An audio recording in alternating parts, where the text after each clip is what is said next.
मनुष्य के जीवन में दुख और सुख आते रहते हैं। काम, क्रोध, लोभ, मोह, अहंकार, मन के ये पांचों विकार मनुष्य के सबसे बड़े शत्रु हैं। मनुष्य के जीवन में सभी दुख इन्हीं के द्वारा उत्पन्न होते हैं। मनुष्य को इन पांचों विकारों से छुटकारा पाने की चेष्टा करनी चाहिए। हमारे साधु महात्मा और धर्मगुरु सदियों से यही बात दोहराते आ रहे हैं। लेकिन आप खुद सोचिए, अगर ये इतना ही आसान होता तो विश्वामित्र, वशिष्ठ और परशुराम जैसे महान तपस्वी और इंद्र, वरुण, कुबेर जैसे देवतागण इनसे मुक्त क्यों नहीं हो पाए। लेकिन ये बात भी सच है कि भगवान बुद्ध, महावीर और कबीर जैसे कुछ महान पुरुष मन के इन विकारों पर विजय प्राप्त कर लिया था। लेकिन उसके लिए उन्हें संसार से नाता तोड़ना पड़ा था, जो शायद हम और आप नहीं करना चाहते। और बिना संन्यास धारण किए इनसे पूरी तरह छुटकारा पाना संभव नहीं है। लेकिन हाँ, इसे वश में जरूर किया जा सकता है। और इस वीडियो में बताई गई 5 तरह के मन की इच्छाएं जो हम अपने जीवन में करते हैं, अगर आपने इसे समझ लिया तो आप भी अपने जीवन के दुख से छुटकारा प्राप्त कर सकते हैं। सबसे पहले तो हम समझते हैं कि सुख और दुख क्या है। देखिए, परिवर्तन संसार का नियम है, जिसके कारण हमारे जीवन में दिन रात, सर्दी गर्मी, धूप छांव और अनुकूल प्रतिकूल परिस्थितियां आती रहती है, जो प्राकृतिक के संतुलन के लिए आवश्यक है। परंतु आपको ज्ञात हो कि ईश्वर ने आपके शरीर को कुछ इस प्रकार से निर्मित किया है कि यह धीरे धीरे सभी प्रकार की परिस्थितियों के अनुसार ढल जाती है। इसीलिए हमें समझ लेना चाहिए कि हमारे दुख का कारण यह परिवर्तन नहीं, बल्कि हमारा महत्वाकांक्षी स्वभाव है। यदि हम गहराई से अपने जीवन का निरीक्षण करें तो पाएंगे कि दुख कहीं होता ही नहीं है, यह केवल एक मानसिक स्थिति है। वैसे भी अगर जीवन में ये बदलाव ना हो तो जीवन का आनंद ही समाप्त हो जाएगा और जिंदगी बोझिल सी हो जाएगी। बिना भूख के आप भोजन का आनंद कैसे ले पाएंगे? किंतु धैर्य और सहनशीलता की कमी होने की वजह से हम इन बदलाव से शीघ्र ही परेशान और दुखी हो जाते हैं। दरअसल विज्ञान की प्रगति ने हमें इतना आलसी, मतलबी और कमजोर बना दिया है कि हम मौसमी बदलाव को भी सहन नहीं कर पा रहे हैं। यदि हम गहराई से अपने जीवन का निरीक्षण करें तो पाएंगे कि दुख कहीं होता ही नहीं है। यह केवल एक मानसिक स्थिति है जो हमारे विचारों से बनता है, अर्थात हमारे मन की असीमित इच्छाएं और अनियंत्रित भावनाएं ही दुखी करती है। हमारे मन के ये पांचों विकार काम, क्रोध, लोभ, मोह और अहंकार अनियंत्रित होकर हमारे दुख का कारण बनती है। और यदि हम योग साधना और अभ्यास के द्वारा अपने मन को काबू कर ले तो जीवन की सभी दुखों से छुटकारा पा सकते हैं। पहला, काम के द्वारा होने वाला दुख और उससे छुटकारा पाने का उपाय। काम का अर्थ है कामना। हम अपने मन में कई प्रकार की कामनाएं करते हैं, जैसे धन की कामना, किसी काम में सफलता पाने की कामना, किसी स्त्री को पाने की कामना या परिवार समाज में सम्मान और प्रशंसा पाने की कामना। हम अपनी कामनाओं को पूरा करने के लिए अपनी क्षमता और योग्यता के अनुसार प्रयत्न भी करते हैं, और जब हमारी कामनाएं पूरी हो जाती है तो हमें सुख का अनुभव भी होता है। परंतु कभी कभी कामनाएं पूरी नहीं होती है, क्योंकि जो हमारी कामनाएं होती है वह प्रकृति के नियमों के विपरीत होती है, और जब यह पूरी नहीं होती तो हमें दुख का अनुभव होता है।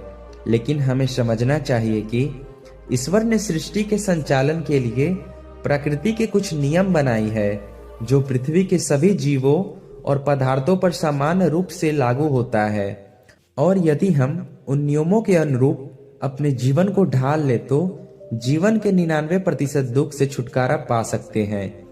उन नियम में से एक है संतुलन। इसी संतुलन पर पृथ्वी की गुरुत्वाकर्षण शक्ति काम करती है। इसी संतुलन के सिद्धांत पर सृष्टि के सभी तारे और ग्रह अपने अपने अक्ष पर घूम रहे हैं। हमारे कहने का अर्थ है कि हमें अपने कामनाओं और वासनाओं पर पर्याप्त संतुलन बनाए रखना चाहिए। हमें अपने जीवन की बुनियादी जरूरतों के अनुसार कामनाएं और आकांक्षाएं तो करनी चाहिए, परंतु किसी चीज की आकांक्षा हद से ज्यादा नहीं करनी चाहिए, चाहे वह कोई भी चीज क्यों ना हो और चाहे वह कितनी भी प्यारी क्यों ना हो, अन्यथा यह निश्चित रूप से आपके दुख का कारण बनेगी। दूसरा, लोभ के कारण होने वाला दुख और इससे दूर कैसे करें। लोभ का अर्थ है लालच, यानी अपनी जरूरत से अधिक पाने की इच्छा अथवा अपने अधिकार से ज्यादा पाने की इच्छा। लालच को सभी बुराइयों का जड़ भी कहा जाता है, क्योंकि लगभग सारी बुराइयां लालच से ही उत्पन्न होती है। लालच के वश में आकर हम स्वार्थी हो जाते हैं और हम हमेशा केवल अपना लाभ ही देखते हैं, जिससे दूसरों की हानि होती है और प्रकृति के नियमों के अनुसार हमें किसी न किसी हाल में उसके नुकसान की भरपाई करनी पड़ती है। इस प्रकार लालच में हमें तुरंत लाभ तो मिल जाता है, लेकिन बाद में उससे भी ज्यादा नुकसान होता है, जिसके कारण हमें दुख उठाना पड़ता है। हालांकि थोड़ा बहुत लोभ करना भी बुरी नहीं है, लेकिन आवश्यक से अधिक लोभ हमारे दुख का कारण बन सकता है। इसलिए हमें आवश्यकता से अधिक लोभ नहीं करनी चाहिए तथा संतुष्ट और संतोषी जीवन बिताना चाहिए। तीसरा, मोह के कारण होने वाला दुख और उससे होने वाले दुख से मुक्ति का उपाय। हमें सबसे ज्यादा दुख का अनुभव तब होता है जब हमारा कोई प्रिय व्यक्ति या कोई वस्तु हमसे दूर हो जाता है, जैसे किसी अपने की मृत्यु का दुख, प्रेमी प्रेमिका, पति पत्नी या माँ बाप से जुदाई का दुख, धन संपत्ति तथा मान सम्मान की हानि का दुख। ये सभी दुख मोह के कारण होता है। मोह के दुख से बाहर निकलने के लिए हमें भगवान बुद्ध की एक बात हमेशा याद रखनी चाहिए, जो आज तुम्हारा है वह कल किसी और का था और परसों किसी और का हो जाएगा। इसीलिए हमें यह बात समझ लेनी चाहिए कि सृष्टि में कोई भी चीज हमारी नहीं है और कोई भी चीज हमेशा के लिए नहीं रहने वाली। हर चीज नश्वर है जो एक न एक दिन नष्ट हो जाएगी। अतः हमें कोई भी चीज से हद से ज्यादा मोह नहीं रखनी चाहिए।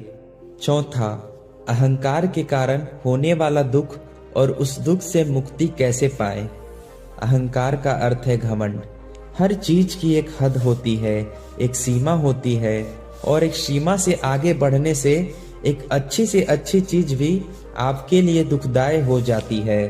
उदाहरण के लिए दूध को अमृत माना जाता है, यानी खुद को दूसरों से बलवान, बुद्धिमान या श्रेष्ठ समझना। अहंकार वास्तव में एक भ्रम होता है जो कभी न कभी टूट जाता है, और जब भ्रम टूटता है तो हमारे अहंकार को चोट लगती है, जिसके कारण हमें दुख होता है। परंतु आप दूध का सेवन आवश्यक से अधिक कर लेते हैं तो यह आपके लिए जहर का काम करेगी। इसी प्रकार अहंकार भी एक हद तक हमारे लिए बुरा नहीं है, क्योंकि स्वाभिमान अहंकार का ही एक रूप है, और स्वाभिमान हमें हमारी शक्तियों से रूबरू कराता है और हमें जीवन में आगे बढ़ने के लिए प्रेरित करता है। लेकिन हमें अहंकार और स्वाभिमान का अंतर पता होना चाहिए। पांचवा, क्रोध के कारण होने वाले दुख और उससे होने वाले दुख से मुक्ति का उपाय। क्रोध वास्तव में एक क्षणिक आवेग होता है जो कामना और अहंकार से पैदा होता है। जब हमारी कामनाएं पूरी नहीं होती या कोई हमारे अहंकार को ठेस पहुंचाता है तो हमारे मन में क्रोध उत्पन्न होता है। क्रोध अग्नि के समान होता है, जिसे यदि हम दबाते हैं तो हमारे भीतर से जलती है, और जब हम इसे बाहर निकालते हैं तो हमारी दुनिया को जलाती है। इसीलिए क्रोध के क्षणों में हम जो भी निर्णय लेते हैं, वचन बोलते हैं या कर्म करते हैं, वह अक्सर अनुचित और मूर्खतापूर्ण होती है, जिसके कारण हमें वर्तमान और भविष्य में काफी दुख उठाना पड़ता है। परंतु यदि हम क्रोध को नियंत्रित कर ले तो हम अपने क्रोध को भी उपयोगी बना सकते हैं, क्योंकि सृष्टि के दूसरे नियम के अनुसार हर चीज में नकारात्मक और सकारात्मक दोनों गुण होते हैं। इस नियम के अनुसार सृष्टि की हर चीज अच्छी भी है और बुरी भी है, यानी जो चीज हमारे लिए अच्छी होती है वह एक सीमा के बाद हमारे लिए बुरी हो जाती है। उदाहरण के तौर पर आग हमारे जीवन के लिए बहुत जरूरी है। क्रोध हमारे बुद्धि और विवेक को हर लेती है। इसी आग से हमें ऊर्जा भी मिलती है, हमारी सर्दी भी दूर होती है और हम भोजन भी पकाते हैं। परंतु जब आग नियंत्रण से बाहर हो जाता है तो यह हमारे लिए विनाशक बन जाता है। उसी प्रकार क्रोध हमारे लिए लाभदायक भी है और हानिकारक भी। हमारे जीवन में कई बार ऐसे परिस्थिति आते हैं जब क्रोध करना हमारे लिए अनिवार्य हो जाता है। तो यहाँ हमारे कहने का अर्थ है कि जहाँ न्याय और अन्याय की बात हो, जहाँ धर्म और अधर्म की बात हो, वहाँ पर क्रोध जरूर करना चाहिए। परंतु छोटी छोटी बातों पर क्रोध करके हमें अपनी ऊर्जा बर्बाद नहीं करनी चाहिए। इस प्रकार हम अपनी जीवन में हर चीज का एक संतुलन बनाए रखे तो 99% दुखों से मुक्त हो सकते हैं। क्योंकि हो सकता है किसी बुराई में कोई अच्छाई भी छिपी हुई हो। दुनिया में वही लोग खुश रहते हैं जो जीवन के हर एक फैसले में संतुष्टि और संतोष का भाव रखते हैं, वरना दुखी रहने वाले लोग दुखी होने का कोई ना कोई बहाना ढूंढ लेते हैं। इसके लिए आपको हर परिस्थिति में सकारात्मक सोचना होगा ताकि आप सुख और दुख दोनों परिस्थिति में खुश रह सकें। लेकिन आपको अपने स्वभाव को इतना सकारात्मक बनाना पड़ेगा कि इस पर सुख या दुख का असर ना ही पड़े। अगर जीवन में कभी भी आपके साथ बुरा हो जाए तो निराश ना हो, लेकिन इसका अर्थ ये नहीं है कि आपके जीवन में कभी दुख के क्षण नहीं आएंगे। जरूर आएंगे। जैसे सफलता मिले तो भी खुश, असफलता मिले तो भी खुश, धन का लाभ हो तो भी खुश और नुकसान हो तो भी खुश, किसी का प्रेम मिले तो भी खुश, ना मिले तो भी खुश, कोई साथ रहे तो भी खुश, ना रहे तो भी खुश। मुझे पता है ये आसान नहीं है, आपको लगातार प्रयास करते रहना होगा। ध्यान, साधना और निरंतर अभ्यास के द्वारा अपने मन के इन विकारों को काबू में करने का अभ्यास करते रहना होगा। फिर धीरे धीरे आप ऐसे स्तर तक पहुंच जाएंगे कि दुनिया की कोई भी दुख आपको दुखी नहीं कर पाएगा।